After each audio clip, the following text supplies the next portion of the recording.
اب سوال پیدا ہوتا ہے قیام اللیل سے مراد کیا ہے؟ یہاں پہ میں ذرا تراویح کی کا جو پس منظر ہے وہ بیان کر دینا چاہتا ہوں۔ دیکھیے، جیسا کہ ہم نے خطبے میں بھی دیکھ لیا، اللہ نے قیام اللیل جو ہے اسے فرض نہیں ٹھہرایا تطوعا، قرآن مجید میں بھی اس کا کوئی ذکر نہیں، احادیث میں اس کی تشویق و ترغیب پوری موجود ہے۔ ایک اور حدیث بھی ہم بعد میں پڑھیں گے اس پر۔ اس کا پس منظر کیا تھا کہ اس کو چھوڑ دیا گیا۔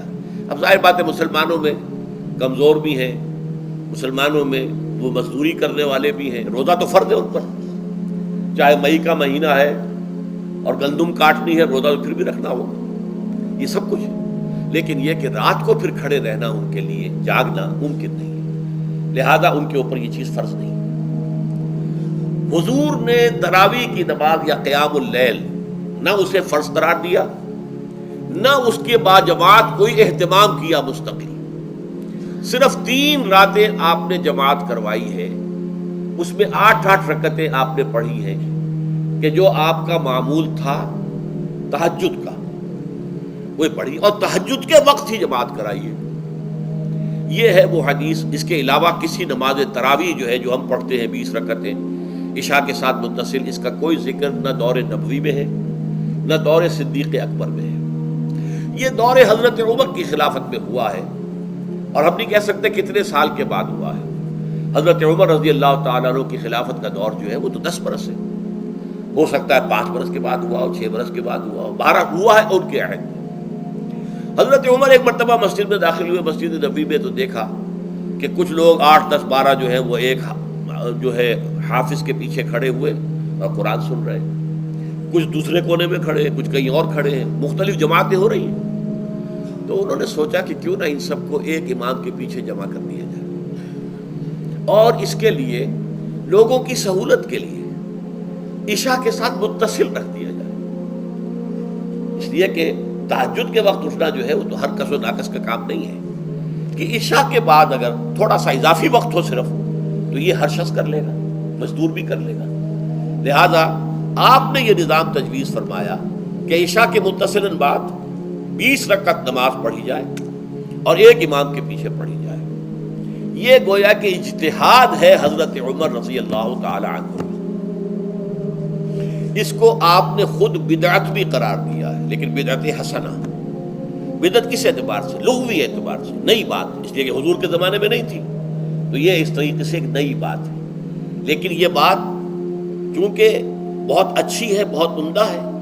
آپ جب یہ نظام چل پڑا تو ایک دن مسجد میں آئے، دیکھا کہ بڑی بھری مسجد ہے، صحابہ کھڑے ہیں اور ایک امام کے پیچھے قرآن سن رہے ہیں۔ آپ نے فرمایا نعم البدعۃ ھذہ، یہ جو ہم نے نئی بات شروع کی ہے یہ بہت اچھی ہے، بہت عمدہ ہے۔ اب یہاں سے فرق واقع ہو گیا ہے۔ ایک تو اہل تشیع جو ہے وہ تو ویسے ہی حضرت عمر سے بہت دشمنی رکھتے ہیں، عناد رکھتے ہیں، تو حضرت عمر کے اجتہادات سے انہیں نفرت ہے، انہیں دوری ہے، چاہے وہ کوئی سا بھی حضرت عمر کا اجتہاد ہو۔ ہمارے ہاں اہل حدیث حضرات بھی در حقیقت حضرت عمر یا کسی اور خلیفہ راشد کے فعل کو وہ سمجھتے ہیں کہ یہ ایگزیکٹو آرڈرز ہیں، یہ ہمیشہ کے لیے نہیں ہے۔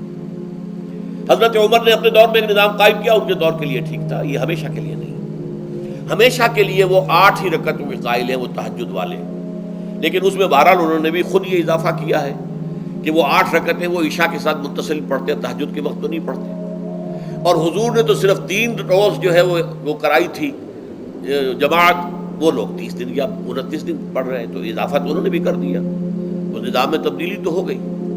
لیکن اہل سنت جو کہلاتے ہیں، ہمارے جو 4 جو ہیں، جو ہمارے مسلک ہیں، حنفی، مالکی، شافعی، حنبلی، ان کا اتفاق ہے اس پر حضرت عمر کا، کیونکہ ان کے سامنے اصول یہ ہے کہ حضور نے فرمایا علیکم بسنتی وسنت الخلفاء الراشدین المہدیین، تم پر لازم ہے کہ میری سنت کو پکڑو مضبوطی کے ساتھ، اور میرے خلفاء راشدین مہدیین جو ہیں ان کی سنت کو پکڑو۔ اس اصول سے یہ چاروں فقہ جو ہیں حضرت عمر کے اجتہادات جو ہیں ان کو بھی پابندی سمجھتے ہیں کہ تمام عمر کے لیے، قیامت تک کے لیے امت مسلمہ پر ان کی پیروی لازم ہے، لہذا اس میں اجماع ہے۔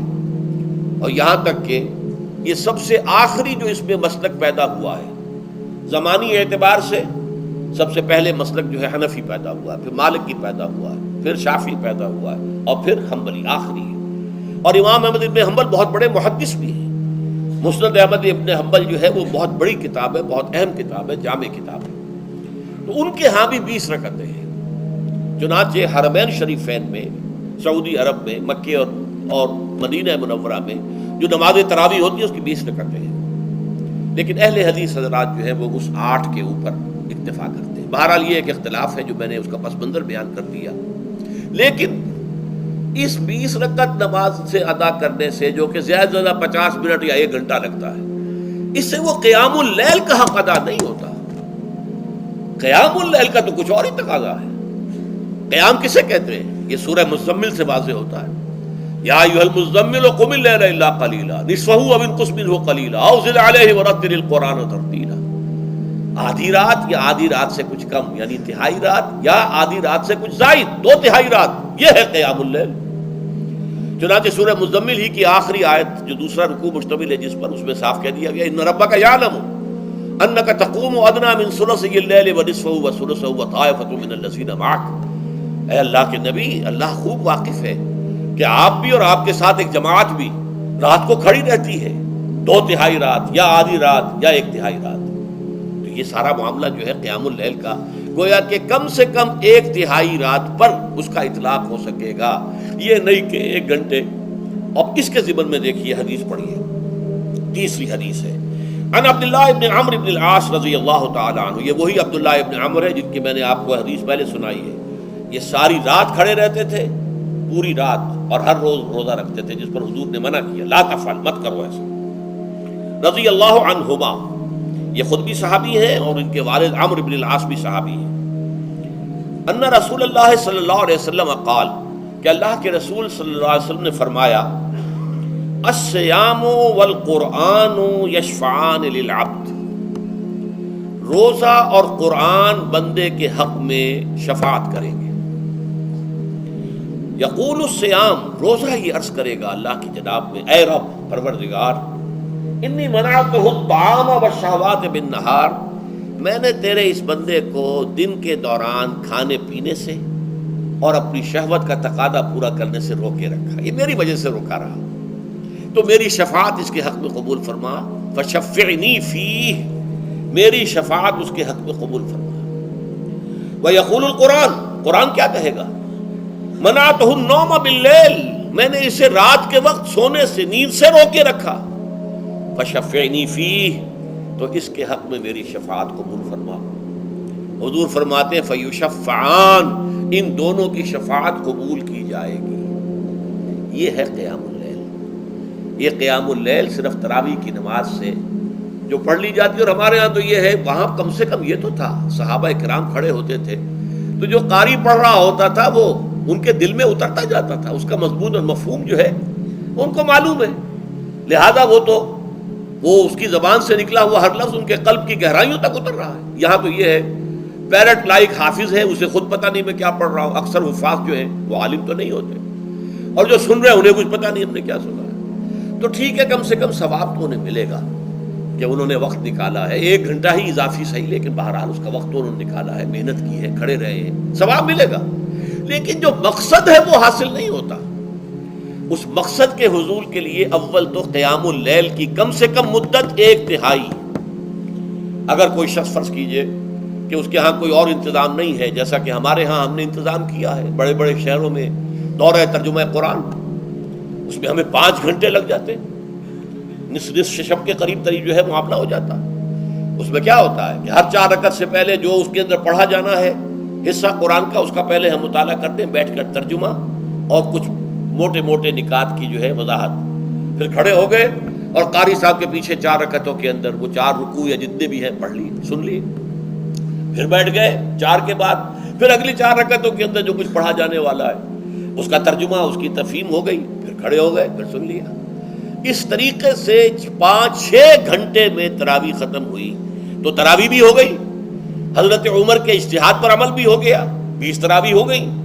لیکن یہ ہے کہ اس کے ساتھ جو اصل غرض و غایت ہے قیام اللیل کی، وہ بھی حاصل ہوگی. یہ ہم نے 17 سال پہلے شروع کیا تھا یا 18 سال پہلے، اور وہ انشاءاللہ اللہ کے فضل و کرم سے اب چل رہا ہے. بڑے بڑے شہروں میں ہو رہا ہے، لاہور میں جن مقامات پر ہو رہا ہے وہ تازہ جو ندائے خلافت ہے اس کے اندر آپ اس کی فہرست دیکھ لیں.